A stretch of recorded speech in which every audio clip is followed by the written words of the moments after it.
السلام عليكم ورحمة الله وبركاته.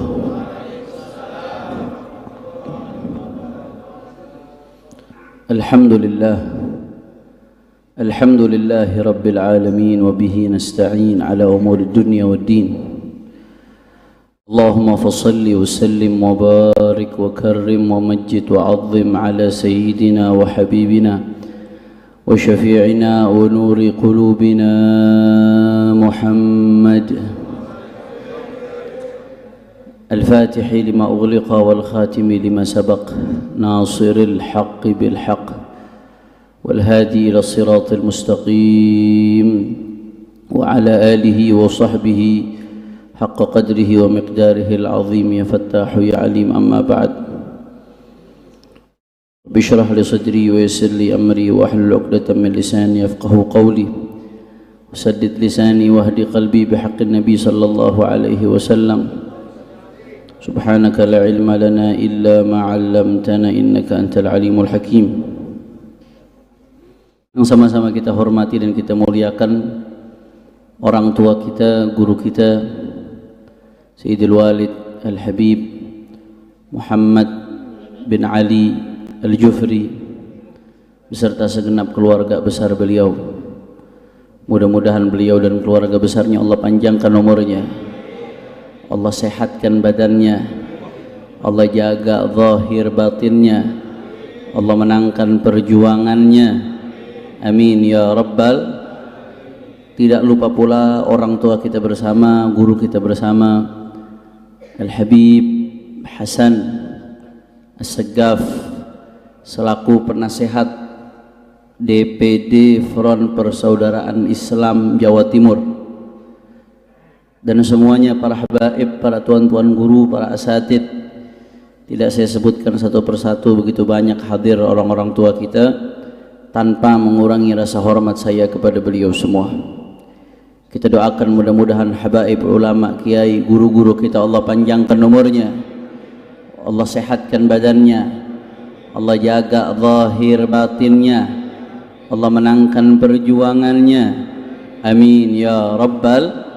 Dan salam penghormatan yang paling istimewa saya hadiahkan kepada hadirin hadirat, muslimin muslimat, mukminin mukminat, baik yang hadir secara langsung di tempat ini atau yang menyaksikan melalui live streaming. Kita semua angkat tangan, kita minta sama Allah, mudah-mudahan tidaklah kita keluar dari tempat ini kecuali semua dosa kita diampuni oleh Allah. Yang sakit Allah angkat penyakitnya, Allah sehatkan badannya. Semua yang hadir dilapangkan rezekinya, diberkahi kehidupannya, dan mudah-mudahan Masjid Nur Syamsiah makin barakah, makin makmur dengan ilmu, makmur dengan ibadah, makmur dengan cahaya, makmur dengan segala kebaikan. Amin ya rabbal alamin. Ahibba'il kiram, pada kesempatan kali ini saya ingin membahas satu pembahasan penting yang dikutip atau yang diulas oleh Imam Qutbul Irsyad wa Ghawthul Ibad wal Bilad Al-Habib Abdullah bin Alawi bin Muhammad Al-Haddad radhiyallahu anhu wa ardah. Di dalam kitab beliau Al-Fusul Al-Ilmiyah wal Usul Al-Hikamiyah. Ini termasuk kitabnya Imam Al-Haddad yang jarang dibaca sama orang, saudara, yang banyak ditinggalkan oleh orang.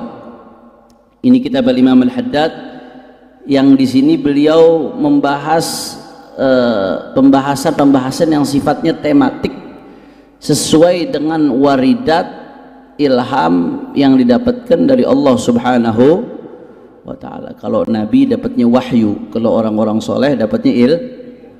Ilham itu Allah berikan kepada orang-orang soleh. Nah, di sini ada satu pembahasan yang menarik.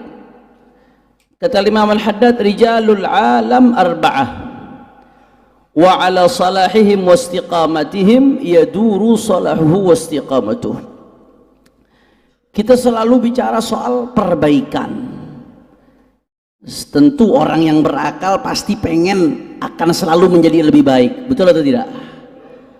Kita pengen negeri kita makin baik, kita pengen bangsa kita makin baik, Kita pengen dunia makin baik, saudara.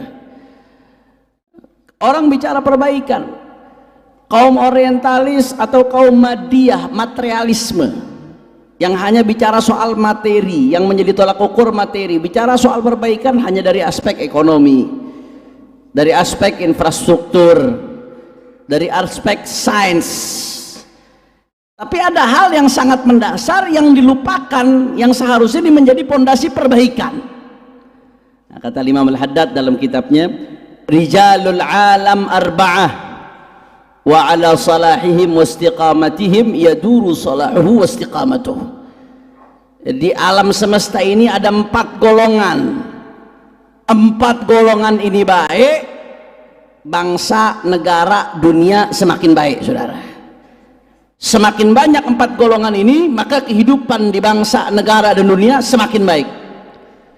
Tapi kalau 4 golongan ini nggak ada, atau 4 golongan ini semakin sedikit, maka kehidupan bangsa, negara, dan dunia semakin hancur, saudara. Berapa golongan semuanya? Ada 4. Yang pertama, al-awwal abidun mustaqimun zahidun mutajarridun dhu ma'rifatin billahi ta'ala kamilah wa basiratin fid dini nafidah.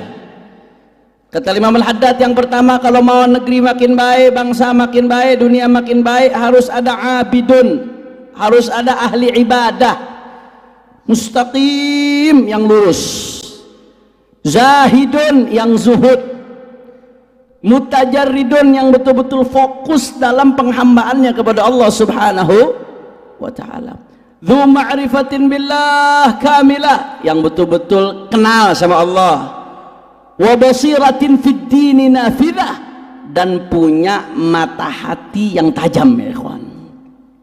Ini kelompok seperti ini ahli ibadah yang hidupnya betul-betul, kata Imam Al-Haddad, qaumun idza arkhadh dhalamu suturahu lam tulfihim rahnal wita wal majja'i bal talqahum umudal maharibi qawaman lillahi akrim bisujudir ruk'i. Orang-orang yang begitu datang malam hari, orang-orang yang lain sibuk dengan tidur, mereka berdiri bagaikan tiang-tiang masjid, kata Imam Al-Haddad. Malam tidak buat mereka lalai, mereka berdiri tegak bagaikan tiang-tiang masjid, ya ikhwan. Dihabiskan malam-malam harinya untuk ibadah, untuk minta ampun sama Allah, minta ampun buat dirinya, minta ampun buat umat Islam, minta supaya keadaan umat diperbaiki. Ini kelompok-kelompok yang seperti ini yang dikatakan dalam qasidah lainnya, walau lahumu bainal anami ladukdika jibalun wa ardun lirtikabil khati'ati. Tanpa keberadaan mereka para ahli ibadah yang betul-betul nyambung hatinya sama Allah Subhanahu wa ta'ala, maka niscaya gunung-gunung ini udah digoncang oleh Allah saking banyaknya dosa-dosa manusia. Na'udzubillah min. Dan ini sesuai dengan firman Allah Ta'ala. Allah mengatakan, walau anna ahlal qura amanu wattaqaw lafatahna alaihim barakatin minas sama'i wal ard.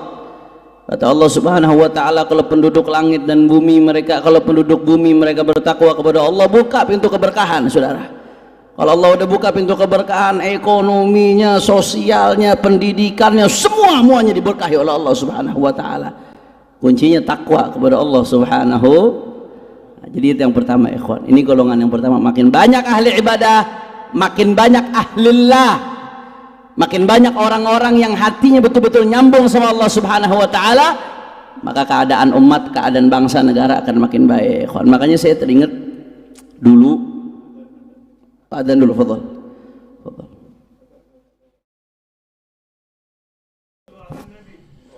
Allahu Akbar, Allahu Akbar, Allahu Akbar, Allahu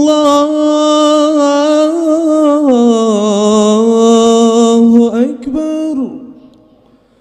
Ashhadu an la ilaha illallah.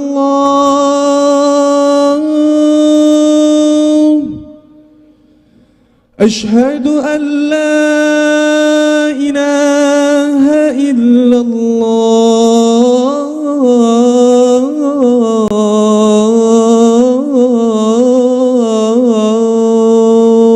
أشهد أن لا إله illallah. Asyhadu anna Muhammadar Rasulullah.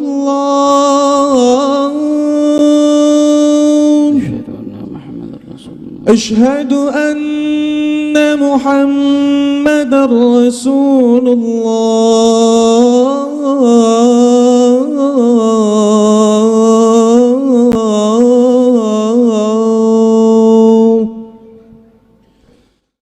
Hayya 'alas salat.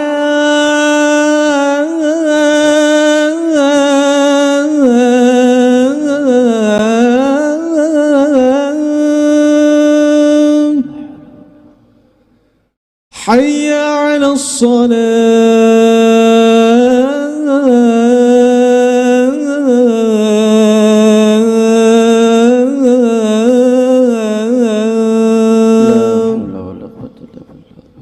Hayya 'alal falah.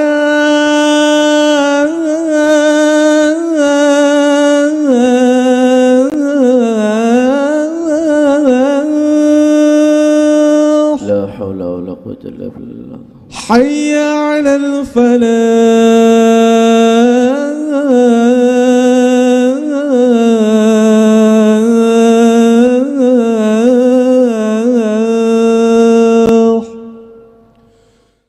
Allahu akbar, Allahu akbar. Allahu akbar. La ilaha illallah. La ilaha illallah Muhammadur Rasulullah sallallahu alaihi wasallam. A'udzu billahi minasy syaithanir rajim. Bismillahirrahmanirrahim. Alhamdulillahi rabbil alamin. Allahumma shalli wa sallim ala sayyidina Muhammad wa ala ali sayyidina Muhammad. Allahumma rabb hadhihi ad-da'wati at-tammah was-salati al-qa'imah. Hadi sayyidina Muhammadan al-wasilata wal-fadilah wash-sharafa wad-darajata al-'aliyata ar-rafi'ah wab'athhu maqaman mahmudan alladhi wa'addah ya arhamar rahimin ya arhamar rahimin ya arhamar rahimin. رب اغفر لي ولوالدي رب اغفر لي ولوالدي رب اغفر لي ولوالدي يا الله رب اغفر لي ولوالدي رب اغفر لي ولوالدي وارحمهما كما ربياني صغيرا. اللهم إنا نسألك العفو والعافية والسلامة والمعافاة الدائمة في الدين والدنيا والآخرة. اللهم بارك لنا في أولادنا واحفظهم ولا تضرهم ووفقهم لطاعتك وارزقنا برهم وبارك لنا في الحال والمآل والآل والعيال برحمتك يا كريم يا متعال. وصلى الله على سيدنا محمد وعلى آله وصحبه وسلم والحمد لله رب العالمين. Alhamdulillah rabbil alamin. Nah, jadi tadi yang pertama, kalau mau negeri makin baik harus banyak ahli ibadah. Makanya saya jadi teringat ada satu riwayat, ada seorang khalifah. Seorang khalifah ini ngirim pasukan, suatu saat ngirim pasukan untuk perang. Secara hitam di atas putih pasukannya ini di atas kertas. Artinya secara hitung-hitungan, secara kekuatan ini pasukan pasti menang dan cepat gampang menang. Subhanallah, ketika pasukan itu dikirim ya ikhwan, akhirnya apa yang terjadi? Enggak menang-menang. Ditunggu sehari, 2 hari, sampai sekian lama pasukan ini enggak menang-menang. Khalifah heran, ini ada apa ini? Pasukan kok bisa enggak menang-menang? Kok kemenangan dari Allah enggak kunjung datang? Ini pasti ada enggak beres ini, ada sesuatu ini ikhwan. Akhirnya khalifah melakukan sidak. Nah, cuman sidaknya bukan di siang hari, bukan di sore hari, sidaknya di sepertiga malam terakhir. Di sidak itu kem-kem, tenda-tenda tentara. Begitu dilihat tenda pertama, dilihat isinya pasukan lagi tahajud. Siangnya perang, malamnya tahajud. Dilihat tenda kedua, begitu juga. Pasukan lagi ibadah, lagi tahajud. Dilihat tenda ketiga, begitu juga lagi baca Quran apa. Sampai ke satu tenda, ketika tenda-tenda lain pasukan sedang ibadah, sedang tahajud, ada di satu tenda yang lagi lalai, lagi tidur. Khalifah begitu dapetin tenda tersebut, ini dia nih penyebab kemenangan, nggak kunjung datang ini nih. Ternyata di tengah-tengah kita ada kelalaian. Bagaimana mau dapat kemenangan dari Allah Subhanahu wa taala? Dibangunkan itu pasukan yang di tenda tersebut, mereka disuruh tahajud, beberapa hari kemudian dikontrol ibadahnya, ikhwan. Akhirnya apa yang terjadi? Begitu semuanya tidak lagi dalam keadaan lalai, semuanya ibadah kepada Allah Subhanahu wa taala, seketika itu Allah turunkan kemenangannya, ikhwan.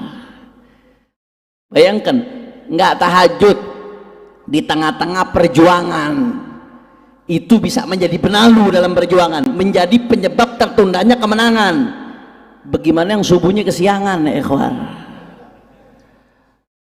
Nggak tahajud menjadi penyebab tertundanya kemenangan. Bagaimana yang subuhnya kesiangan? Bagaimana yang berjuang semangat tapi masih main judi online? Wah, kalau di grup-grup bahas politik itu semangat, wah curang, tapi di aplikasi lainnya judi online, ya, saudara. Mau dapat kemenangan dari Allah Subhanahu wa taala. Kalau masih ada maksiat di tengah-tengah kita, makanya Ibn Athaillah Sakandari mengatakan apa? Sebagaimana ketaatan kepada Allah Subhanahu wa taala menjadi penyebab datangnya kemenangan dari Allah Subhanahu wa taala, begitu pula sebaliknya. Kemaksiatan itu menjadi penyebab tertundanya kemenangan dari Allah Subhanahu wa taala. Sebagaimana kemenangan, ketaatan itu membawa keberuntungan, sebaliknya kemaksiatan juga membawa kesialan.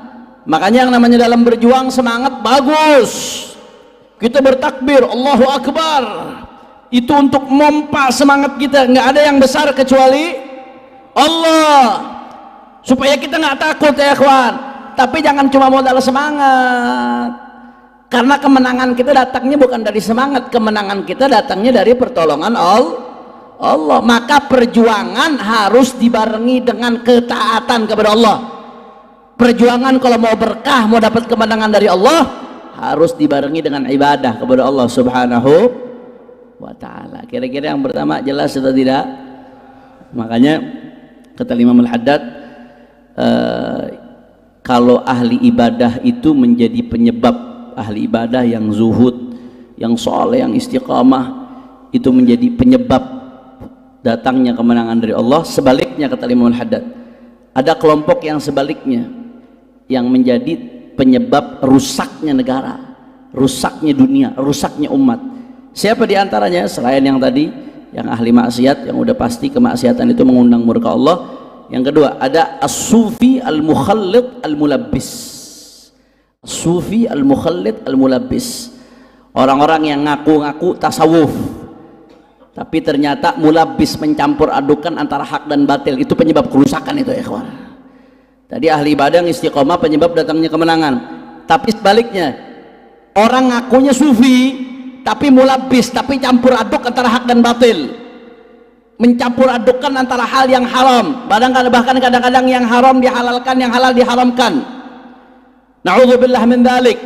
Itu penyebab rusaknya di tengah-tengah umat, saudara. Jangan mimpi kita bisa jadi apa namanya, kata Syekh Abdul Qadir Al-Jilani, tir ilal haq bi janahil kitab was sunnah fa kullu haqiqatin lam tashhad laha syariah fa hiya zandaqah. Jangan tertipu kalau ada orang ngomong hakikoh tapi ngelanggar aturan Allah, kadzab, bohong, ya ikhwan. Ngaku tasawuf ma'rifat tapi ngelanggar aturan Allah, kadzab, dusta. Itu nggak ada yang namanya syariat, itu adalah dasar dari hakikat. Kata Syekh Abdul Qadir Jani, kullu haqiqatin lam tashhad laha syari'ah fahiya zandaqah. Kalau ada orang ngaku hakikat tapi nggak punya dasar dalam syariat, itu zindik, bukan hakikah. Zindik itu kufur batin, Islam zahir. Na'udzubillah min. Saya ingat dulu waktu di salah satu kota, saya ketemu sama salah satu pedagang sate. Saat itu pedagang itu nanya, saya santri saat itu, masih santri. Habib, bukan, enggak Habib manggilnya, kamu santri ya? Iya saya santri Pak. Kamu santri itu belajar apa di pondok? Belajar fikih ya kamu ya? Iya saya belajar fikih, belajar akidah dan lain sebagainya. Kalau saya mah levelnya bukan level fikih lagi sudah, kata dia. Kalau saya levelnya level hakikat, nggak usah pakai fikih-fikihan lagi, langsung hakikat ma'rifat aja. Tukang sate, saudara. nggak mau pakai fikih, nggak mau kenal yang halal dan yang haram. Nah, terus fikih mau diinjak-injak, mau bicara khayal hakikat. Bagaimana mau sampai kepada Allah kalau dia nggak tahu jalannya? Jalan untuk sampai kepada Allah adalah syariat Islam. Syariat itu fikih. Nggak ada ceritanya orang mau hakikat tapi nabrak yang haram, nggak ada. Kazab, bohong, dusta ya ikhwan. Makanya waktu saya mondok di pondok pesantren Bareskrim Mabes Polri ya ikhwan, ada yang mau daftar di sini? Pendaftaran masih terbuka lebar kalau ada yang mau daftar. Begitu kita mondok di sana sama Lu Walid Al-Hibrizi, kemudian beliau dijaga, dimenangkan oleh Allah Subhanahu wa taala. Ada satu kamar, jadi waktu itu kan kita ditahan di blok narkoba. Alhamdulillah tahanan-tahanan semuanya ikut ngaji di mushola saat itu. Rajin semua mereka, sholat 5 waktu ikut rajin, setiap pengajian mereka ikut ngaji. Subhanallah, di salah satu kamar ada tahanan yang nggak pernah mau ikut ngaji. Kita dapat kabar dari teman-teman sekamarnya, iya Beb, tapi dia setiap hari puasa Beb, sholat nggak mau, disuruh sholat nggak mau, disuruh sholat nggak mau, disuruh ikut ngaji ke masjid nggak mau, Jumatan nggak mau, sholat 5 waktu nggak mau. Tapi setiap hari puasa. Puasanya menarik, puasanya sahurnya habis subuh, bukanya sebelum maghrib. Nah ini benar. Dan puasanya makan nasi putih doang nih, nggak makan daging, nggak mau makan nasi putih saja, mutih. Tapi sahurnya habis subuh, bukanya sebelum maghrib, habis itu malam puasa lagi. Ini puasa gendeng kira-kira. Ditanya, kenapa ente begitu? Iya, dia amalin wirid setiap hari, wirid, ada wiridnya. Akhirnya anak suruh tanya, ente tanya kenapa dia lakukan seperti itu? Iya, ini puasa yang anak amalin setiap hari, ini amalan dari guru anak, sama ada wiridnya. Kalau anak amalin ini terus-terusan, ini kan di penjara nih, ini dari salah satu provinsi. Kalau anak amalin ini terus-terusan, anak bisa ngilang dari penjara, bisa pulang ke rumah katanya. Itu anak setahun ditahan. Dari anak masuk penjara sampai anak keluar tuh orang gak ngilang-ngilang. Ada tasawuf, ngakunya sufi, ngaku tasawuf, tapi ngerusak nama baik tasawuf. Nggak ada. Ada sufil mukhallit al-mulabbis, sufi-sufi yang seperti ini yang merusak nama baik tasawuf. Ini yang membuka celah buat orang-orang yang membenci tasawuf di satu sisi. Di sisi lain ini yang menyesatkan umat. Syekh Abdul Qadir Jilani, imam ahli tasawuf, qutbul aqtab, beliau yang mengatakan kullu haqiqatin lam tashhad laha syari'ah fahiya zandaqah. Kalau ada orang ngaku hakikat tapi nggak sesuai syariat, itu bukan hakikat, itu zandaqah. Zahirnya Islam, batinnya kafir. Na'udzubillah min. Nah, yang seperti ini yang ngacak-ngacak umat. Kira-kira jelas atau tidak? Itu kelompok yang pertama. Yang kedua, kata Imam Al-Haddad, kelompok yang kedua, kalau mau negeri makin baik, bangsa makin baik, negara makin baik, kata Imam Al-Haddad, harus ada kelompok yang kedua. Siapa yang kedua? Alimun bisyar'i, ulama yang betul-betul alim, rasikhul qadami fil ilmi bil kitabi was sunnah, yang betul-betul memahami Al-Quran dan sunnahnya baginda Nabi besar Muhammad sallallahu alaihi wasallam. Ya'mal bi ilmihi, bukan cuma tahu. Kalau cuma tahu aja iblis juga alim tapi nggak ngamalkan ilmunya. Tapi betul-betul ya'mal bi ilmihi, ilmunya diamalkan, ucapannya dengan perbuatannya sejalan. Wa yu'allimun nas, dan dia ngajarkan orang, ilmunya nggak ditelan sendiri tapi diajarkan ke orang. Wa yansahuhum, selalu menasehati orang. Dan yang paling penting kata Imam Al-Haddad, kalau mau negeri ini baik harus ada ulama. Wa ya'muru bil ma'ruf wa yanha 'anil munkar, harus ada ulama yang menegakkan amar ma'ruf nahi munkar, yang menyampaikan benar itu benar, salah itu salah, yang menyampaikan hak itu hak, batil itu batil, yang menyampaikan lurus itu lurus, bengkok itu bengkok. La yudahinu fid din, kata Imam Al-Haddad, enggak ngejilat dalam urusan agama, enggak bisa dirubah-rubah prinsipnya, enggak ada kata enggak enak dalam menyampaikan agama Allah. Wala yakhafillah laumata laim, dan sama sekali di dalam menyampaikan syariat Allah, di dalam menyampaikan agama, nggak takut cacian, makian, hinaan dan lain sebagainya. Alhamdulillah, semakin banyak ulama yang model seperti ini, ikhwan, maka bangsa negara kita akan semakin baik. Cuman berat, nggak gampang. Jawab yang jujur, ulama yang terus terang, ngomong yang hak itu hak, batil itu batil, halal itu halal, haram itu haram. Kira-kira zaman sekarang dimusuhin atau tidak? Dicaci atau tidak? Dimaki atau tidak? Berat. Allah udah bilang dalam Al-Quran, kata Allah Ta'ala dalam Al-Quran, wasbir ala ma asabak.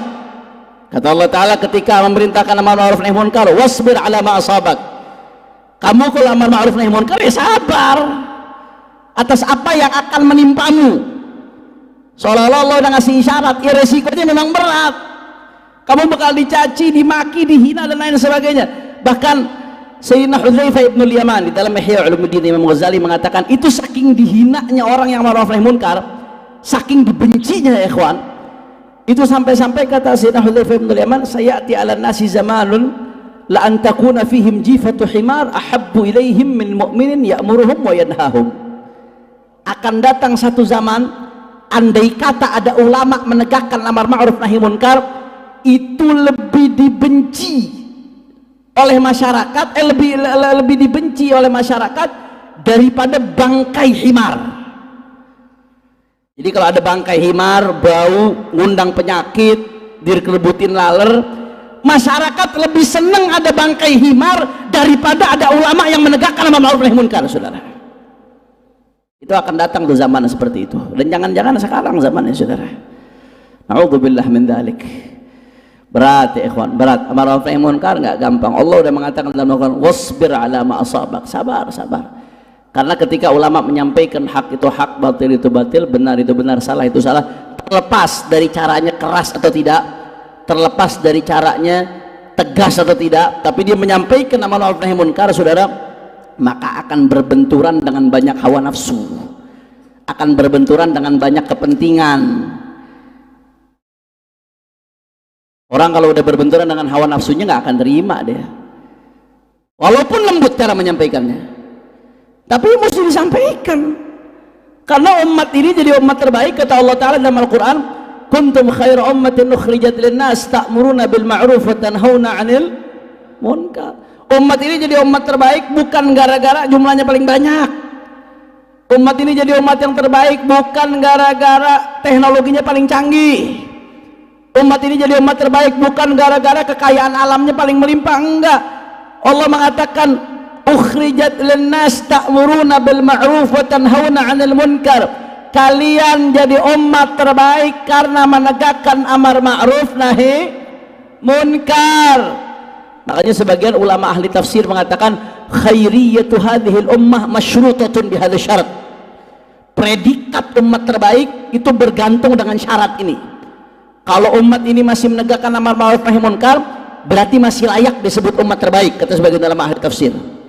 Tapi kalau udah nggak lagi menegakkan amar ma'ruf nahi munkar, kemunkaran dibiarkan merajalela di mana-mana, kemaksiatan dibiarkan merajalela di mana-mana, diam, bungkam dia, saudara, maka predikat umat terbaik dipertanyakan dari umat ini, saudara. A'udzubillah min dzalik. Dan nggak sampai di situ, ya ikhwan. Bahaya kalau amar ma'ruf nahi munkar dibiarkan, kemaksiatan merajalela di mana-mana. Sayyidatuna Aisyah pernah nanya sama Rasulullah sallallahu alaihi wasallam, ya Rasulullah, anahliku wa fina salihun. Ya Rasulullah, apakah kita akan binasa sedangkan orang soleh masih banyak, yang baca Quran banyak ya Rasulullah, yang zikir banyak ya Rasulullah, yang ahli ibadah banyak ya Rasulullah. Apa iya musibah akan datang ya Rasulullah? Apa iya bencana akan datang ya Rasulullah? Apa kata Nabi sallallahu alaihi wasallam? Na'am idza kathural khabath. Ya, kata Nabi, ya, idza kathural khabath. Kalau kemaksiatan merajalela di mana-mana, dibiarkan, didiamkan, Allah marah, Allah murka, di situ turun musibah, saudara. Na'udzubillah min. Dan musibah kalau udah turun nggak bisa membedakan mana yang Habib, mana yang pelacur. Musibah kalau sudah turun nggak bisa membedakan mana yang kiai, mana yang pemabok. Musibah kalau udah turun nggak bisa bedakan mana yang ustadz, mana yang penjudi, nggak bisa beda, saudara. Semuanya soleh, toleh kena. Na'udzubillah min. Makanya dulu di Jakarta pernah ada bencong. Ini bencong ngomong di TV. Ini kenapa sih kok pada repot sekali katanya. Yang maksiat kan saya, yang dosa kan saya, yang nanti kena azab kan saya, yang masuk neraka kan saya. Kenapa sih itu yang repot kata dia. Orang Betawi kita jawab, yang maksiat emang elu, yang dosa emang elu, yang diazab emang elu, yang masuk neraka elu. Tapi kalau elu maksiat terang-terangan, Allah marah, Allah murka, turun musibah, semuanya kena. Betul atau tidak? Betul atau tidak? Masya Allah, na'udzubillah min dzalik. Makanya Imam Al-Haddad mengatakan makin banyak ulama yang menegakkan amar ma'ruf nahi munkar, makin baik keadaan sebuah tempat, ya ikhwan. Bahkan Imam Syatibi mengatakan maqasidus syariah, esensi daripada syariat yang 5, hifdzuddin, hifdzun nafas, hifdzul aql, hifdzun nasl, hifdzul mal, itu betul-betul akan bisa dijaga kalau amar ma'ruf nahi munkar ditegakkan, saudara. Kalau amar ma'ruf nahi munkar ditegakkan dengan cara yang benar, dengan ilmu sesuai dengan syariatnya Rasulullah sallallahu alaihi wasallam, ditegakkan dengan baik, maka keadaan bangsa, keadaan negara akan makin baik, insya. Jelas atau tidak? Itu yang kedua. Jadi tadi yang pertama, kalau mau negeri kita makin baik harus banyak ahli ibadah. Yang kedua, kalau mau negeri makin baik harus banyak ulama yang menegakkan amar ma'ruf nahi munkar. Yang ketiga, kalau mau negeri makin baik, anda ringkes saja karena kalau dibacakan satu-satu panjang, ya ikhwan. Yang ketiga, kata Imam Al-Haddad, kalau mau negeri makin baik harus ada ghaniyun saleh, orang kaya yang saleh, yang betul-betul mendermakan hartanya di jalan Allah Subhanahu wa ta'ala. Orang kaya kalau udah soleh, Masya Allah, orang miskinnya kebagian, santrinya kebagian, majelis taklimnya kebagian, pesantrennya kebagian, masjidnya kebagian. Alhamdulillah. Oh, luar biasa. Orang kalau kaya soleh, kontribusinya di dalam perbaikan umat itu akan luar biasa. Makanya dunia itu, ya ikhwan, dunia itu jiwa, bangkai. Cuma orang gila yang mau berebut bangkai. Dunia itu, ya ikhwan, dunia itu adalah mal'unah, kata Nabi. Dunia itu terlaknat. Itu Rasulullah yang mengatakan. Tapi kalau dunia ada di tangan orang soleh, apa kata Nabi? Ni'mal malus salih lirrajulis salih. Sebaik-baiknya harta yang baik yang ada di tangannya orang baik, ya ikhwan. Mudah-mudahan semua yang ada di sini yang mengaminkan jadi orang kaya yang soleh, insyaallah. Amin. Mudah-mudahan keturunannya jadi orang-orang kaya yang soleh, insyaallah. Amin. Ya Rabbal Alamin. Aminnya gak usah takut-takut, pemilu udah selesai, nggak apa-apa. Bawaslu nggak marah nyebut amin, ya saudara. Jelas ya? Begitu pula sebaliknya, kalau orang yang kaya soleh ini dampaknya perbaikannya luar biasa di tengah umat. Tapi sebaliknya, al-ghaniyul, sebaliknya al-ghaniyut al-zalim, orang kaya yang zalim, yang taleh, ini daya rusaknya luar biasa. Orang kaya kalau udah bejat, saudara, ya Allah, kalau miskin bejat dia cuma ngerusak dirinya sendiri. Udah miskin pakai bejat lagi, saudara. Tapi kalau orang kaya bejat, zalim, apa yang nggak bisa dilakukan dengan uangnya? Dia bisa beli ulama, dia bisa beli pejabat, dia bisa beli aparat, saudara. Semuanya bisa dia lakukan. Saya mau tanya, orang kaya zalim bahaya atau tidak? Bahaya. Dia bisa jebloskan orang ke penjara, dia bisa zalimin orang, dia bisa nindas orang kaya kalau zalim, saudara.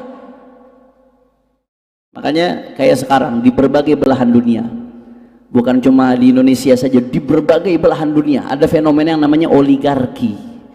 Anda tahu oligarki? Sering dengar kan oligarki? Sering dengar oligarki? Tahu maksudnya apa? Nah, sering dengar tapi nggak tahu maksudnya. Oligarki itu sekelompok orang kaya, jumlahnya mungkin dihitung jari, tapi pengaruhnya luar biasa. Kekayaannya kalau bahasa anak zaman sekarang nggak ngotak, unlimited, nggak ada batas kekayaannya, saudara. Mungkin cuma sekelipuk.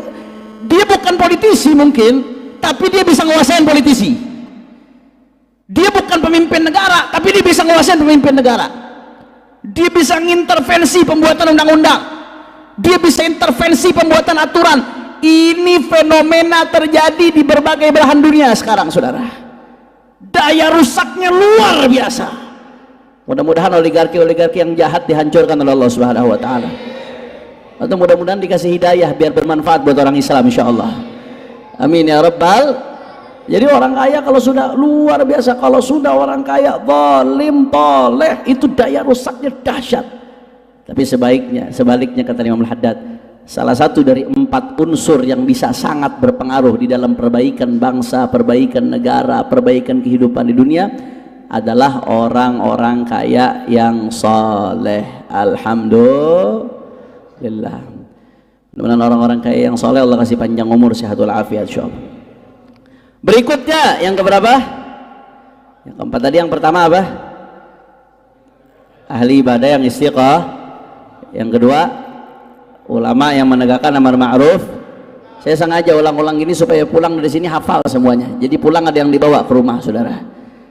Yang ketiga, orang kaya yang soleh. Yang keempat, yang paling dahsyat ini yang keempat. Kata Imam Al-Haddad, kalau mau negeri baik, kalau mau bangsa baik, kalau mau kehidupan makin baik, harus ada sultanun adilun munsifun hasanus sirah salihus sarirah mustaqimus siyasah. Sallu ala Nabi Muhammad. Harus ada sultanun, penguasa, pemimpin adilun, yang adil, munsifun, yang betul-betul objektif, ngerangkul semua kalangan, bukan cuma pendukungnya doang yang dirangkul, saudara. Betul atau tidak? Hasanus sirah, track rekornya bagus. Salihus sarirah, kepribadiannya bagus. Mustaqimus siyasah, lurus di dalam menjalankan pemerintahannya. Masya Allah, mudah-mudahan kita dapat pemimpin yang model begini insya Allah. Jadi kata siapa Imam Haddad nggak bicara soal kepemimpinan, beliau menyebutkan kriterianya nih ikhwan. Kriteria yang ideal untuk perbaikan kehidupan disebutkan sama beliau Imam Haddad. Sultanun adilun munsifun hasanus sirah salihus sarirah mustaqimus siyasah. Dan memang pengaruhnya pemimpin yang adil itu luar biasa. Makanya saking luar biasanya pengaruh perbaikan pemimpin yang adil, sampai-sampai dalam hadis Rasulullah SAW saya selalu sampaikan di berbagai kesempatan, Rasulullah mengatakan yaumun min imamin adil khairun min ibadati sittina sanah. Ini hadis diriwayatkan oleh Imam Ibnu Hajar Al-Haytami dalam kitabnya Az-Zawajir an Iktirafil Kabair. Yaumun min imamin adil, satu hari dari pemimpin adil itu khairun min ibadati sittina sanah, lebih baik daripada ibadah 60 tahun, saudara. Ada di antara kita di sini yang sanggup ibadah 60 tahun nggak berhenti? Jangankan 60 tahun, saya tantang besok nih ya, habis isya besok, selesai sholat isya langsung ambil Quran mushaf, sholat sunnah. Rakaat pertama baca 10 juz, rakaat kedua baca 10 juz, salam sebelum azan subuh. Ada yang kuat? Ada yang kuat? Paling paginya pakai koyok dari pala sampai kaki, saudara. Semalam aja kita nggak kuat, apalagi 60 tahun. Andai ada yang mampu ibadah 60 tahun berturut-turut, tetap sehari dari pemimpin yang adil itu lebih besar daripada ibadah sunnah 60 tahun, saudara. Ini jangan-jangan intel, begitu bahas pemimpin langsung jatuh dia, saudara. Jelas atau tidak? Kenapa kok begitu, Beb? Ibadah penting, ibadah penting. Kita nggak mengatakan ibadah sangat penting, ibadah sunnah. Kalau ibadah wajib bicara, ini kita bicara ibadah sunnah. Akan tetapi kenapa kok satu hari dari pemimpin yang adil bisa lebih hebat dari ibadah 60 tahun? Karena itu tadi, karena orang kalau ibadah sunnah naf'uhu qasir, manfaatnya yang merasakan hanya dirinya sendiri. Tapi kalau ada pemimpin yang adil, naf'uhu muta'addi, manfaatnya itu dirasakan banyak pihak, ya ikhwan. Kalau dia wali kota atau bupati punya jutaan rakyat merasakan Kalau dia gubernur punya belasan sampai puluhan juta rakyat, kalau dia presiden punya ratusan juta rakyat. Itu satu kebaikan yang dia buat, satu kebijakan adil yang dia buat, itu manfaatnya dirasakan jutaan, belasan juta, puluhan juta, ratusan juta orang, saudara. Bagaimana nggak tinggi magomnya? Makanya saya selalu mengatakan di berbagai kesempatan, kalau ada pemimpin yang adil, pejabat adil, soleh, betul-betul nyari ridha Allah Subhanahu wa Ta'ala, itu wali Allah walaupun nggak pakai imamah, saudara. Wali Allah walaupun nggak pakai gamis. Kenapa? Satu harinya dia lebih dahsyat dari 60 tahun. Makanya walaupun sebaliknya, kalau pemimpin zalim itu daya rusaknya luar biasa. Makanya Nabi mengatakan kalau ada pemimpin zalim, jangankan masuk surga, nyium bau surga aja nggak bisa, saudara. Di dunia boleh enak ente, begitu di akhirat nyium bau surga. Dan semua di dalam hadis Rasulullah SAW mengatakan itu nanti semua pejabat di yaumil qiyamah dibangkitkan dalam keadaan maghlulatan yaduhu fi unuqih, dalam keadaan tangannya terbelenggu di leher, ya ikhwan. Semua pejabat, semua yang dapat amanat publik di dunia nanti di akhirat akan dibangkitkan dalam keadaan tangannya terbelenggu di belakang. Ini kalau ceramah di rumah pejabat nggak ada yang berani nyampein ini, saudara. Terbelenggu tangannya semuanya. Yang adil maka keadilannya akan melepas belenggu tersebut. Tapi kalau yang nggak adil, maka kezalimannya akan membuat tangannya terus terbelenggu sampai dia terperosok ke neraka, ya kawan. Na'udzubillah min. Kenapa? Karena daya rusaknya luar biasa. Ente maksiat, mabuk, yang ngerasain rusaknya ente sendiri. Tapi kalau ada penguasa zalim yang ngerasain rusaknya jutaan orang, nyusahin banyak orang. Makanya saking urgennya, saking pentingnya posisi pemimpin yang adil itu sampai-sampai Rasulullah sampai dalam sebuah riwayat, kalau tidak salah dari Sayyidina Utsman bin Affan radhiyallahu an, asar, dalam sebuah asar itu dikatakan innallaha yaz'u bisultan ma la yaz'u bil Qur'an. Allah Subhanahu wa taala itu kadang-kadang ya mencegah sesuatu dengan tangan kekuasaan apa-apa yang tidak dicegah dengan Al-Qur'an. Maksudnya apa, Beb? Apakah berarti Al-Qur'an kekuasaan lebih besar dari Al-Qur'an? Hasya wa kalla. Al-Qur'an kitabullah, nggak bisa dibandingkan dengan apapun, saudara. Tapi maksudnya di sini, ya ikhwan, ada kalanya ada kemaksiatan yang dinasehati pakai Al-Quran nggak mau denger, dinasehati pakai hadis nggak mau denger. Begitu tangan kekuasaan intervensi, baru dia mau dengar, saudara. Saya contoh di Jakarta dulu ada tempat maksiat namanya Alexis. Arek Surabaya kon ngerti Alexis dah. Tahu Alexis? Alhamdulillah nggak ada yang tahu. Soalnya kalau ada yang jawab tahu, anda curiga itu.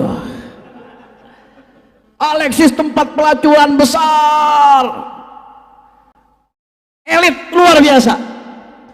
Itu yang namanya Habib Kiai Ustadz, belasan tahun teriak qala Allah qala Rasul sampai mulut berbusa nggak didengerin, saudara. Dulu ada FPI di Jakarta, berusaha nutup nggak berhasil. Ini backingannya kuat luar biasa. Ini tempat dahsyat, ya ikhwan. Akhirnya saat itu tahun 2017-an, alhamdulillah Allah kasih kita pemimpin yang baik. Saat itu Pak Anies, mudah-mudahan Allah kasih panjang umur, sehat walafiat insyaallah. Ulama-ulama kumpul minta ke beliau, Bapak, ini Alexis bahaya nih Pak. Ini ngerusak masyarakat, Pak. Ini kalau dibiarkan ini bisa ngundang murka Allah, dan ini ngerusak masyarakat, Pak. Tolong ditutup. Nggak bakal lama, ya ikhwan. Cuma dengan selembar kertas sama satu tanda tangan, nggak pakai banyak bicara, nggak pakai turun demo, nggak pakai banyak, satu lembar kertas, satu pulpen tanda tangan. Cuma dengan itu tempat yang belasan tahun nggak bisa ditutup berhasil ditutup dalam sekejap, saudara. Allahu Akbar, Allahu Akbar. Itulah kalau kekuasaan ada di tangan orang baik. Makanya penting ya ikhwan. Makanya bagaimana Beb cara kita dapat penguasa yang baik? Minimal ada dua hal yang mesti kita lakukan. Ada berapa hal? Dua hal, bukan nomor dua ya, ada dua hal. Anda nggak bicara politik nggak nih? Anda nggak bicara politik praktis, ada dua hal. Apa saja dua hal tersebut? Yang pertama, kalau kita mau dapat pemimpin baik, yang pertama dari bawah ke atas, ya ikhwan. Apa maksudnya dari bawah ke atas, Beb? Rasulullah SAW mengatakan kama takunu yuwalla alaikum. Ini sabda Rasulullah. Kata Rasulullah SAW, kualitas kalian menentukan kualitas pemimpin kalian. Kama takunu yuwalla alaikum. Itu Nabi yang mengatakan, saudara. Kualitas kalian menentukan kualitas pemimpin kalian. Semakin soleh rakyatnya, Allah akan berikan pemimpin yang soleh. Tapi kalau rakyatnya makin jauh dari Allah, makin demen maksiat, makin suka ngelanggar aturan Allah, jangan salahkan kalau Allah ngasih pemimpin yang sejenis dengan dia, saudara. Na'udzubillah min. Makanya kalau bicara bagaimana cara dapat pemimpin yang baik, yang pertama dari bawah ke atas. Maksudnya dari bawah ke atas, perbaiki rakyatnya, Allah akan kasih pemimpin yang baik. Introspeksi mulai dari diri kita, keluarga kita, orang di sekitarnya. Kemarin Pak Bu, kemarin selama Januari, Desember saya keliling ke berbagai tempat. Saya sampaikan, ini kita kalau mau dapat pemimpin baik, yuk kita bikin program taubat nasional. Taubat nasional, istighfar nasional. Allah akan kasih kita pemimpin baik, saudara. Jangan teriak-teriak mau dapat pemimpin baik, semangat di grup WhatsApp dapat pemimpin baik, tapi gak sholat, saudara. Pengen dapat pemimpin baik, tapi anak istrinya masih nggak pakai jilbab keluar rumah. Teriak-teriak mau dapat pemimpin baik, tapi masih suka makan riba. Padahal riba diperangin sama Allah. Bagaimana Allah mau ngasih ente pemimpin baik, sedangkan ente diperangin sama Allah? Teriak-teriak mau dapat pemimpin baik, tapi masih durhaka sama orang tua, ya kawan. Maksiat yang kita lakukan itu ikut nanam saham di dalam munculnya pemimpin yang bejat, ya kawan. Na'udzubillah min. Nah, makanya kalau kita mau dapat pemimpin baik, perbaiki keluarga kita, diri kita, sanak famili kita, orang-orang di sekitar kita. Insya Allah Allah akan berikan kita pemimpin yang baik, ikhwan. Itu cara yang pertama, dari bawah ke atas. Tapi cara ini aja nggak cukup. Ada cara yang kedua, dari atas ke bawah, saudara. Ini harus sinergi, harus berbarengan. Bagaimana dari atas ke bawah, Habib? Dari atas ke bawah itu yang namanya pemimpin yang baik harus diperjuangkan. Karena kadang-kadang an-nasu ala dini mulukihim. Masyarakat itu tergantung bagaimana rajanya. Ini jadi satu sama lain, ini faktor sering mempengaruhi. Kita bawahnya mesti diperbaiki, atasnya juga mesti diperjuangkan. Yang namanya pemimpin baik itu harus diperjuangkan. Makanya dalam Jawharatul Tauhid disebutkan, wa wajibun nasbul imamil adli bisyar'i fa'lam la bihukmil aqli. Ngangkat pemimpin yang adil itu wajib. Itu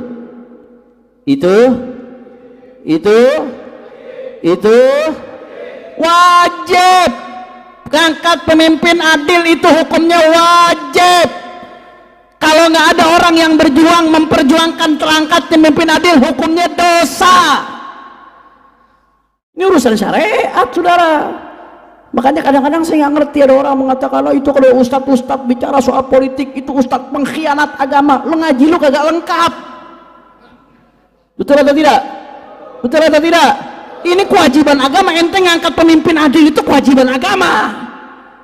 Makanya nggak boleh seorang muslim milih pemimpin gara-gara dasar fanatisme kelompok. Nggak boleh, ikhwan. Haram. Kelompok bangsa ini terlalu besar untuk dikorbankan karena fanatisme kelompok. Udah tahu ini fasik, udah tahu ahli maksiat, cuman gara-gara sekelompok sama dia tetap dipilih. Tanggung jawab itu di hadapan Allah Subhanahu wa taala. Nggak boleh, haram seorang memilih pemimpin gara-gara. Jawab yang kompak, gara-gara. Nih kemarin jujur aja deh, jujur, pemilu kemarin yang nebar-nebar duit banyak kak? Jawab yang jujur, jangan-jangan dapat juga ente. Jawab yang nebar-nebar duit banyak atau tidak? Banyak atau tidak? Kapan mau dapat pemimpin baik kita?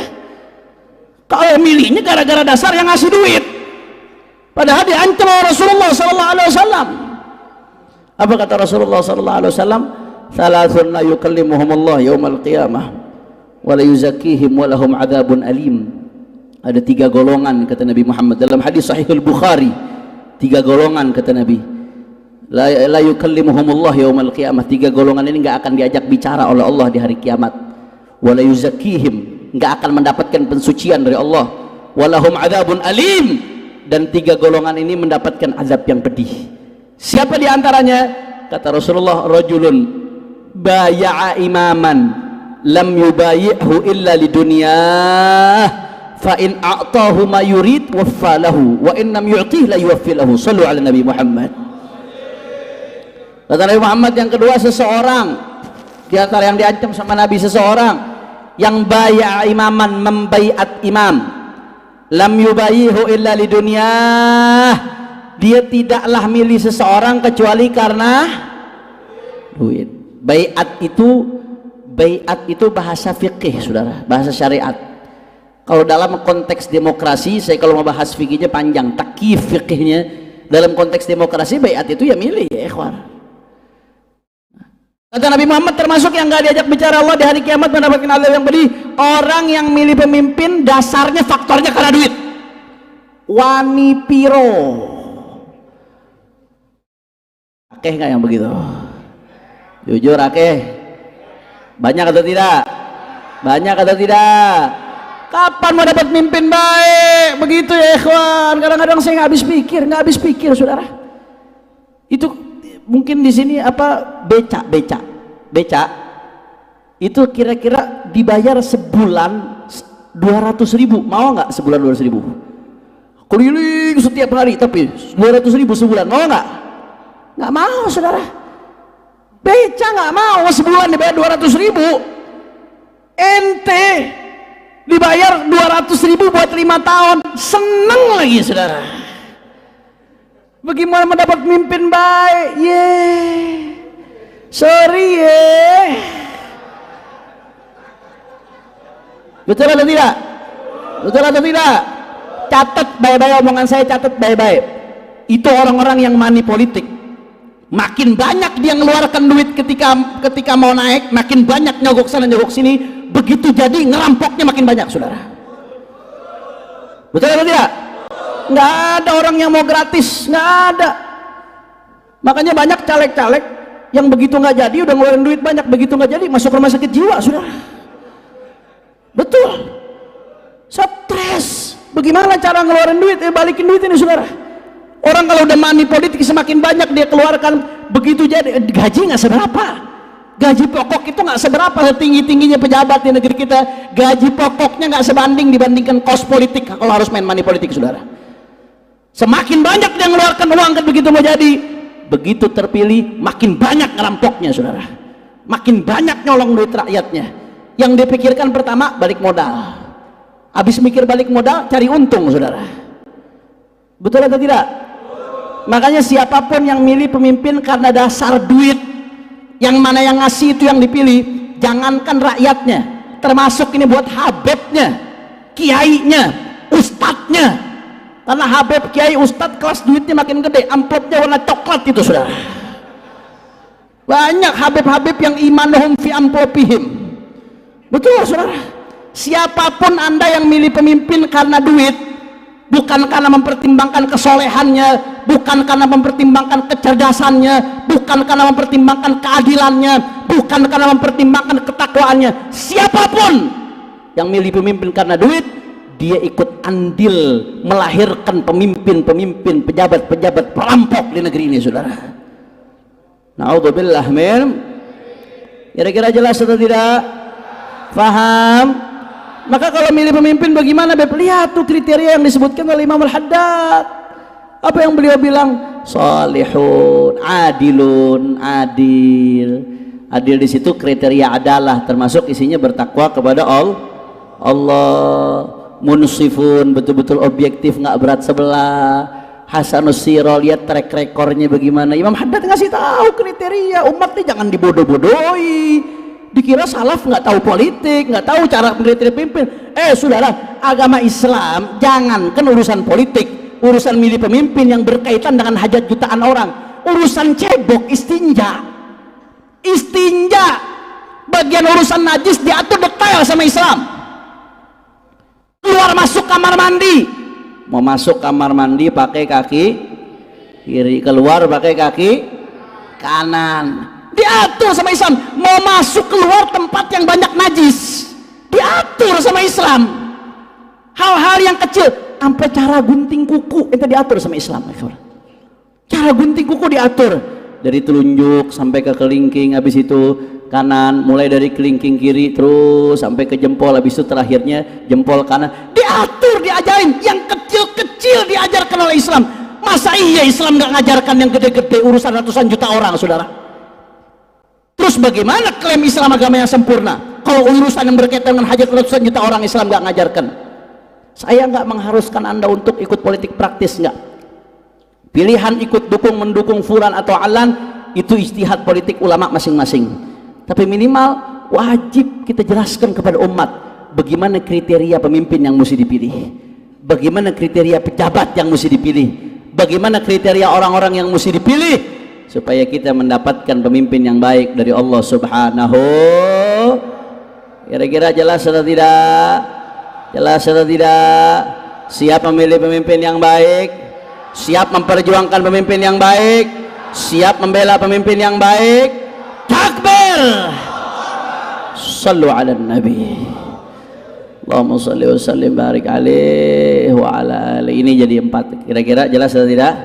Jadi tadi berapa semuanya? Kalau mau negeri makin baik ada 4. Semakin banyak 4 golongan ini, negeri kita semakin baik. Tapi kalau 4 golongan ini semakin sedikit atau bahkan nggak ada, negeri akan makin hancur, bangsa negara akan makin hancur, dunia akan semakin hancur. Tadi yang pertama siapa? Ahli ibadah yang istiqah. Yang kedua, ulama yang menegakkan amar ma'ruf. Yang ketiga, orang kaya yang soleh. Yang keempat, pemimpin yang mudah-mudahan Allah perbanyak 4 golongan ini insyaallah. Mudah-mudahan kita, anak cucu kita, keluarga kita, sanak famili kita jadi salah satu dari 4 golongan ini insyaallah. Amin ya rabbal. Ini saja yang saya sampaikan. Silahkan kalau ada pertanyaan, masih ada waktu Habib. Rayyid Habib. Nah, kalau ada pertanyaan silahkan. Beberapa pertanyaan bisa diajukan. Saya udah tahu ujung-ujungnya nanya Beb, MK apa hak angket ini Beb?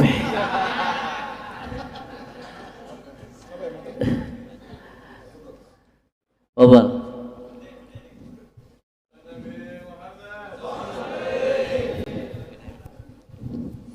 Bismillahirrahmanirrahim. Assalamualaikum warahmatullahi wabarakatuh. Waalaikumsalam warahmatullahi wabarakatuh. Alhamdulillah, Allahumma shalli ala Muhammad. Allahumma shalli wa sallim alaih.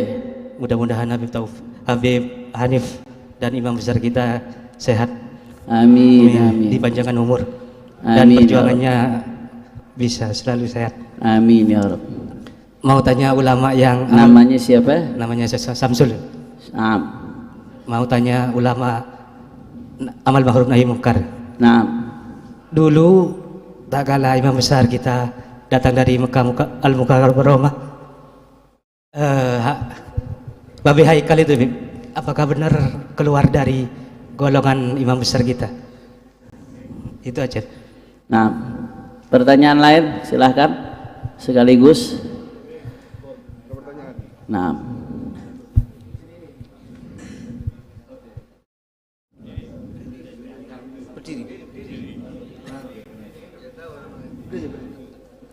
Bismillahirrahmanirrahim. Assalamualaikum warahmatullahi wabarakatuh.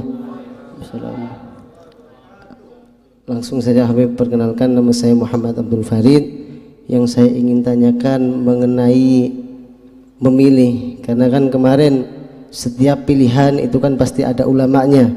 Bahkan ulamanya pun bukan ulama yang kelas-kelas rendah ya, ulama-ulama yang insyaallah istiqomah, semuanya insyaallah istiqomah dan ibadah juga.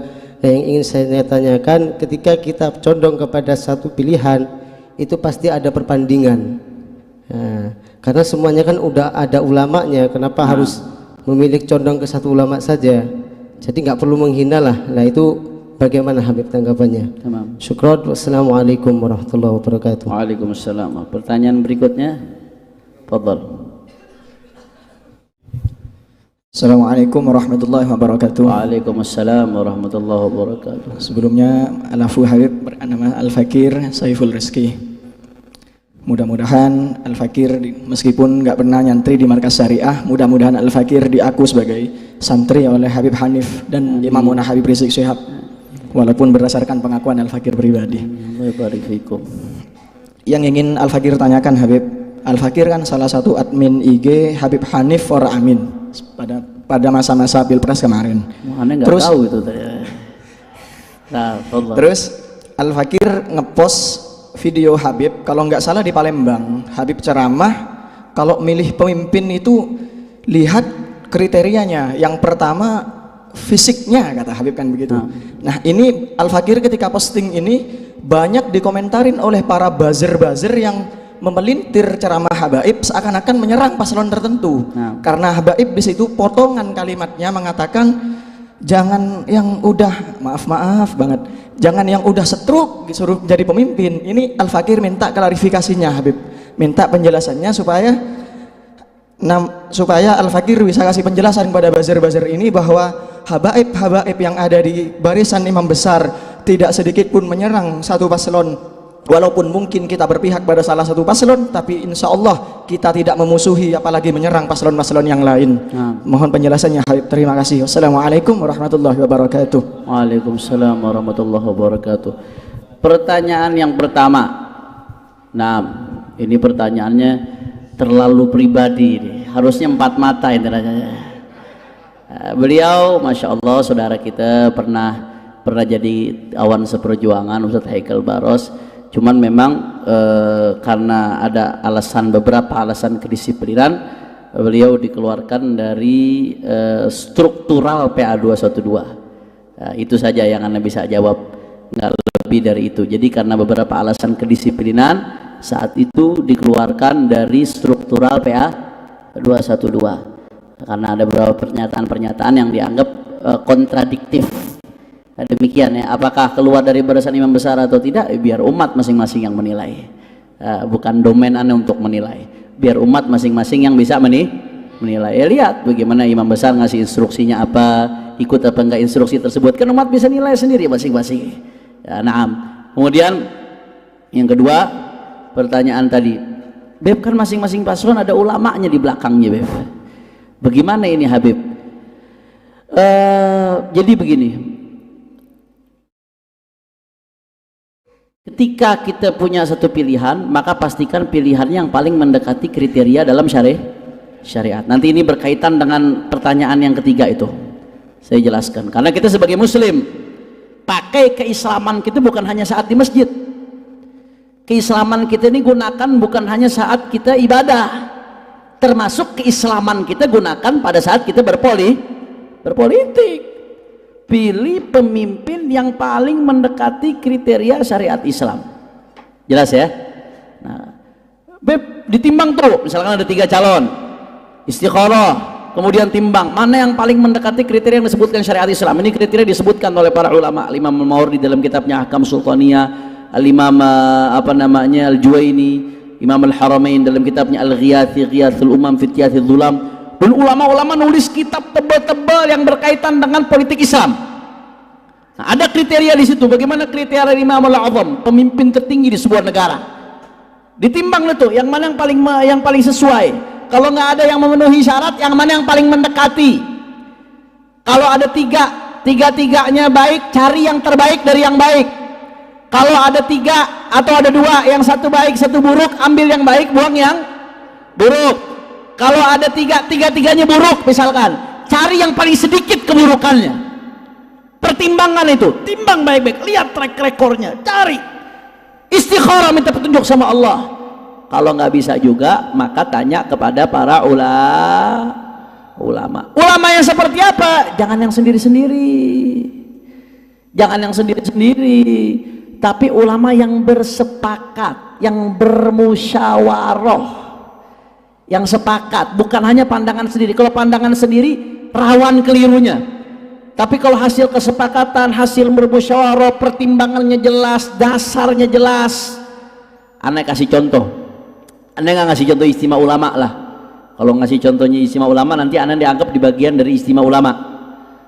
Anda kasih contoh seperti kemarin di Pilpres, ada pondok pesantren Sarang, Al-Anwar, Mis, di situ ada Kiai Said Abdurrahim dan para Kiai Sarang. Itu Kiai Sarang bikin deklarasi, isi deklarasinya apa? Kenapa kami dukung Amin? Saat itu dukungnya Amin, saya kasih contoh. Karena ini kriterianya paling mendekati syariat. Ini ibarat kitab fikihnya begini. Itu bukan pandangan sendiri, itu pandangan kolektif ulama bersama-sama bermusyawarah, ada dasarnya, jelas landasannya. Kira-kira jelas atau tidak? Nah, jadi jangan hanya ulama yang perorangan, karena perorangan akrab ila zallah. Kadang-kadang kalau perorangan pribadi saja itu bisa mendekati kekeliruan. Tapi kalau kolektif hasil musyawarah itu insya Allah lebih mendekati kebenaran. Bagaimana kalau ada ulama yang beda-beda pilihan? Nggak boleh saling caci maki. Memang nggak boleh saling caci maki, ikhwan. Karena ini urusan politik, urusan dhanniyat. Kecuali kalau muslim lawan kafir ya. Kalau muslim lawan kafir nggak ada alasan ulama untuk beda pilihan. Itu kalau beda pilihan udah ngawur itu, imanuhum fi anfusihim itu saudara. Nggak benar itu. Kalau muslim lawan kafir nggak ada alasan. Tapi kalau selama muslim masih muslim, kadang-kadang ada beda pilihan, wajar. Yang penting motifnya betul-betul sama-sama mencari yang paling masalah. Yang nggak bisa dibenarkan kalau ada salah satu yang motifnya karena itu yang ngasih duit. Nah itu yang nggak dibenarkan tuh. Masing-masing ulama itu bisa tahu, dia bisa nanya hatinya. Dia tahu apa yang terjadi pada dirinya, ikhwan. Ulama beda pilihan bisa saling menghormati selama motifnya sama-sama untuk memperjuangkan syariah, untuk memperjuangkan kemaslahatan umat. Saya kasih contoh. Di 2014 ke atas, waktu itu umat Islam lagi berjuang habis-habisan ngelawan Ahok. Saat itu presidennya Jokowi. Di barisan Presiden Jokowi, di antara one team press itu ada Kiai Haji Hashim Muzadi. Kiai Hashim Muzadi ada saat itu. Itu Kiai Hashim Muzadi dekatnya sama Walid Habib Rizik luar biasa begini, ikhwan. Dekat sekali, sangat-sangat dekat. Bahkan sampai ketika Kiai Hashim dimakamkan, yang doa itu, yang ngimamin sholat jenazah itu Habib Rizik. Beliau one team pressnya Jokowi saat itu, ikhwan. Tapi apa yang saya dengar dari beliau, Al-Walid, saya menghormati Kiai Hashim Muzadi walaupun beliau bukan satu pilihan politik dengan saya, ada di kubu Jokowi. Kenapa?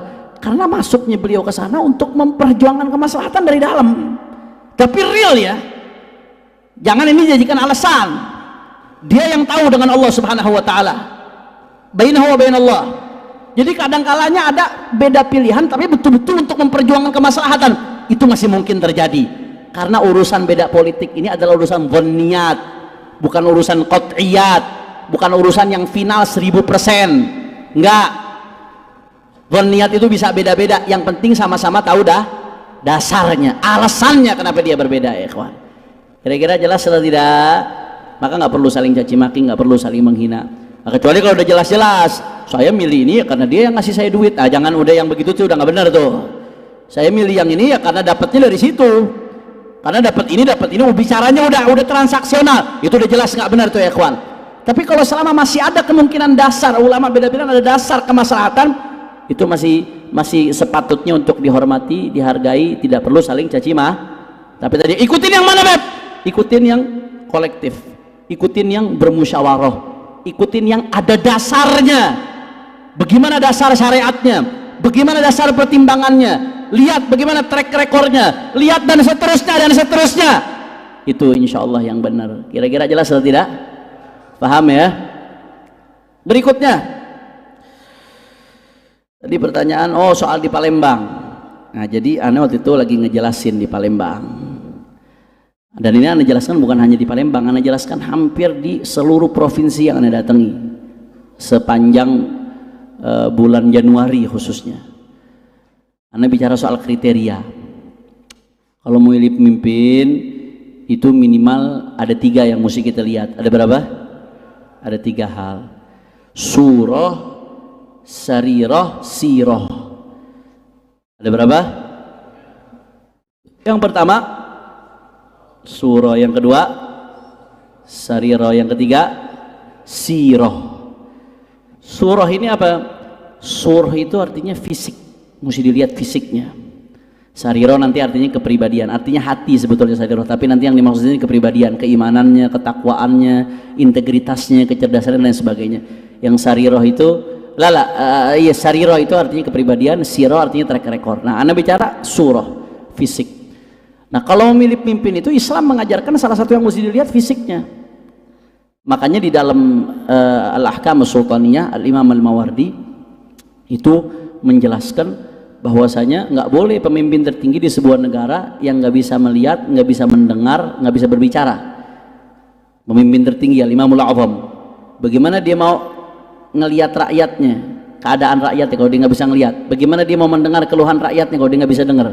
Bagaimana dia mau bicara sama rakyatnya kalau dia bisu? Itu nggak boleh tuh. Jelas atau tidak?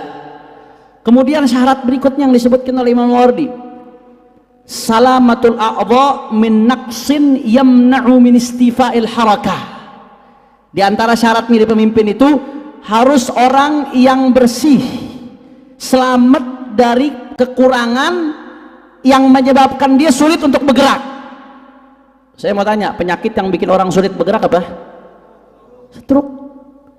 Pemimpin kalau udah stroke, udah di atas tempat tidur, nggak bisa bergerak, udah nggak bisa ngapa-ngapain, bagaimana mau ngurusin rakyat? Ngurusin diri sendirinya aja susah, betul atau tidak?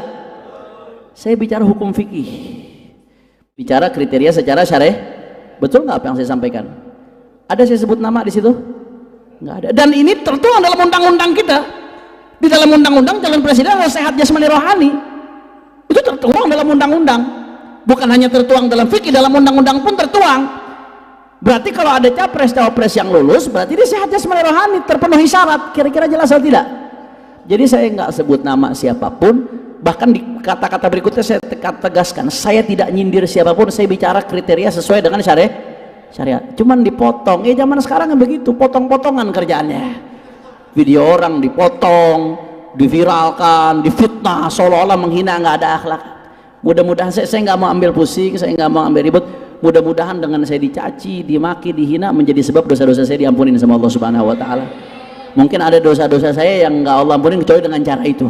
Saya berharap cacian, makian, hinaan ketika ada buzzer yang memfitnah saya, memotong video saya, kemudian mencaci, memaki, menghina, memfitnah, mudah-mudahan itu jadi kafarah lidzunub, jadi ampunan dosa bagi saya. Mudah-mudahan insya Allah. Doain biar dilindungi oleh Allah Subhanahu Wa Taala. Amin ya rabbal alamin. Jadi itu bahkan sebelum ini, jauh sebelum ini pernah juga tuh ada rame berita ceramah saya pidato di depan istana waktu itu demo 411 tahun lalu kalau nggak salah, 411/2022 saya demo. Waktu itu kita sebelumnya sudah demo berkali-kali minta ada 3 tuntutan. Salah satunya minta BBM diturunkan harganya. Tuntutannya bagus atau tidak? Bagus. Kita minta BBM diturunkan, harga-harga pangan, kebutuhan pokok diturunkan. Terus kita minta supremasi hukum ditegakkan. Saya mau tanya sekali lagi, tuntutan ini bagus atau tidak? Ini tuntutan buat habaib atau buat rakyat? Buat ulama atau buat rakyat? Buat asatid atau buat rakyat? Waktu itu kita demo berkali-kali sampai 3 kali. Tuntutan ini jangankan didengarkan tuntutannya, ditemuin aja enggak. Akhirnya di demo yang keempat saya ceramah. Saya bilang, kita demo buat rakyat, gini, tuntutan kita rakyat, kami rakyat. Saya ngomong kami rakyat tuh berkali-kali. Terakhir saya bilang, kami rakyat itu majikan kalian. Kalian siapa? Pejabat. Karena yang gaji pejabat siapa? Rakyat. Dari pajaknya siapa? Yang milih pejabat siapa? Pejabat naik gara-gara siapa? Berarti rakyat majikannya pejabat, rakyat majikannya. Saya bicara kami majikan kalian, maksudnya kami rakyat adalah majikannya pejabat. Kenapa kok rakyat datang nggak mau ditemuin? Omongan saya dipotong. Kami majikan kalian. Ini Arab ngaku-ngaku majikannya pribumi. Wah, dipindahkan ke isu rasis, saudara. Ini orang-orang seperti ini harusnya ditangkap pakai pasal ITE ini. Betul atau tidak? Karena dia memainkan isu sara. Itu kan isu suku. Isu sara, udah bikin hoax, dipotong nggak lengkap, mainkan isu sara, tapi seenaknya dia nyaci maki di medsos, seenaknya dia ngehina di medsos, di framing seolah-olah kita bicara kami rakyat. La ilaha illallah.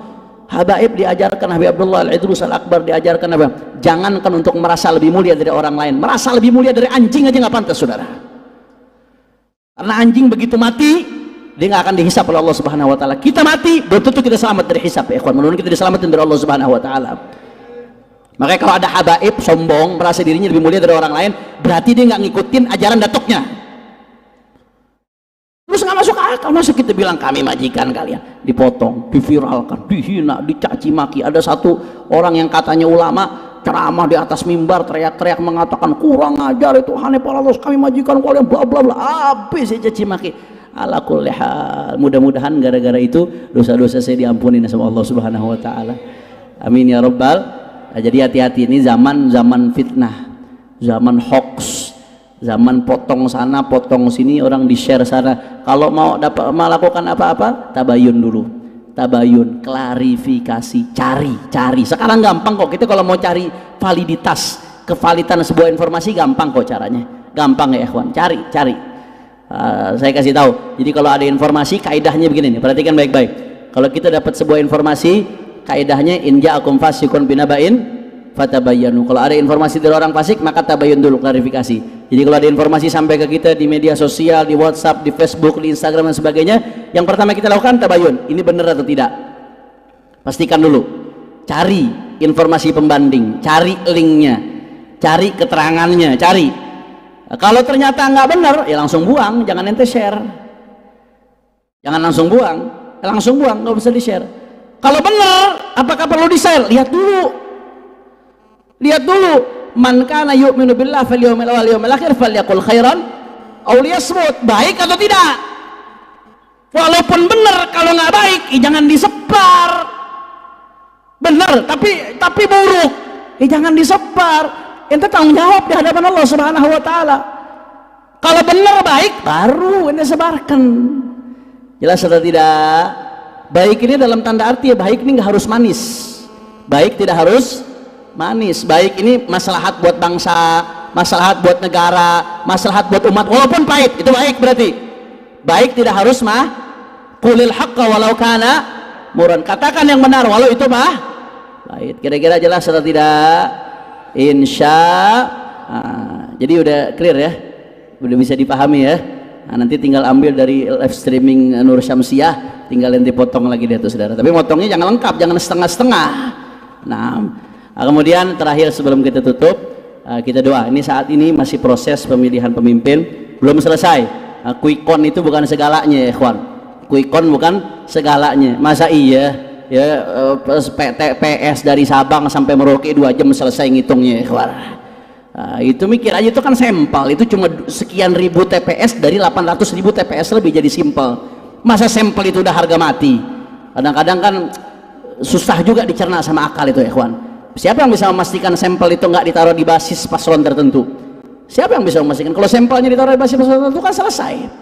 Jadi ini belum selesai, ini masih tahap proses penghitungan. Cuman memang kita melihat ada indikasi-indikasi banyak terjadi kecurangan, betul atau tidak?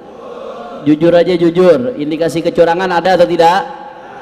Banyak atau tidak? Maka jangan kita biarkan ya ikhwan. Lakukan apa yang kita bisa lakukan, berjuang dengan cara kita masing-masing, lakukan. Kalau Timnas Amin mau proses ke MK, ya silahkan saja, itu kan jalurnya memang. Tapi kalau saya sih nggak yakin, ada pamannya soalnya di MK saudara. Saya nggak yakin, jujur apa adanya. Itu konflik of interest itu nggak boleh dalam hukum saudara. Konflik kepentingan nggak bisa, itu berpengaruh dalam hukum. Nggak sembarangan namanya konflik interest saudara. Konflik kepentingan itu harus dipertimbangkan ya ikhwan. Maka dalam penyelesaian sebuah masalah di negeri kita ini ada dua cara, ada jalur hukum, ada jalur politik. Sekarang lagi ada wacana hak angket. Ya bagus, bismillah digulirkan. Hak angket itu untuk investigasi nantinya.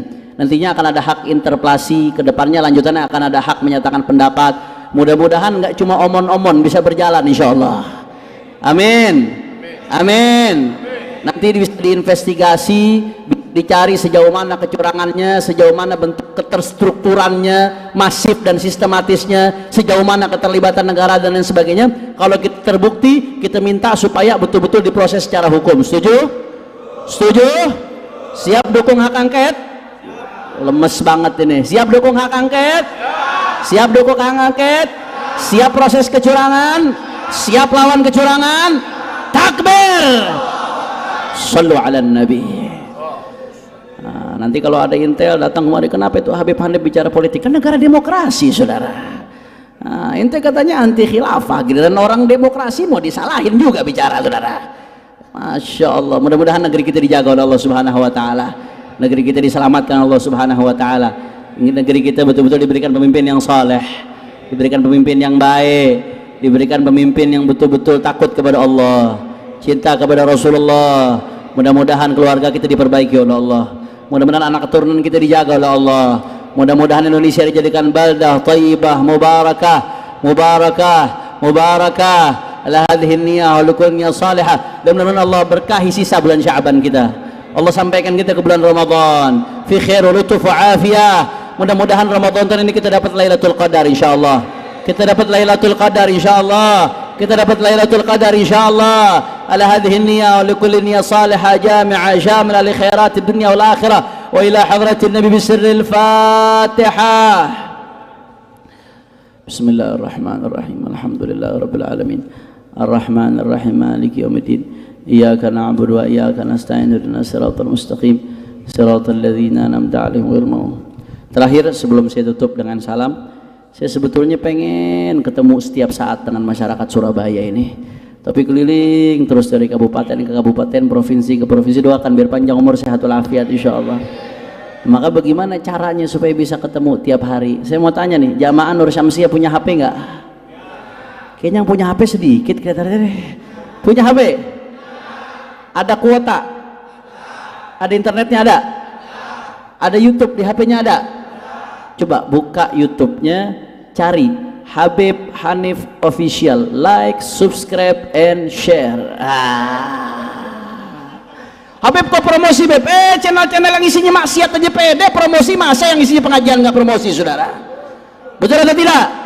Betul atau tidak? Takbir. Apa nama channelnya? Habib Hanif Official, like, subscribe, dan jangan lupa juga like, subscribe, and share channel Nur Syamsiah. Ente ngaji Nur Syamsiah tiap hari nggak like, subscribe, and share, sungguh terlalu itu. Yang benar aja, rugi dong. Betul atau tidak? Dan juga jangan lupa like, subscribe, and share channel IBTV, Islamic Brotherhood TV. Itu pengajian Sayyidil Walid Al Habib Muhammad Rizik bin Hussein bin Syihab yang update setiap saat di situ, saudara. Aslinya kemarin ada 2 channel. Yang pertama hampir 400.000 subscriber, tahu-tahu di take down. Baru sebelum pilpres di take downnya, saudara. Kemudian yang satu lagi 500.000 subscriber, hilang juga di take down. Ini baru bikin lagi 30.000 nih, saudara. Maka kalau yang mengikut pengajian beliau update setiap saat, mudah-mudahan beliau panjang umur sehat walafiat. Mudah-mudahan bisa segera ke Nur Syamsiah insyaallah. Amin ya rabbal.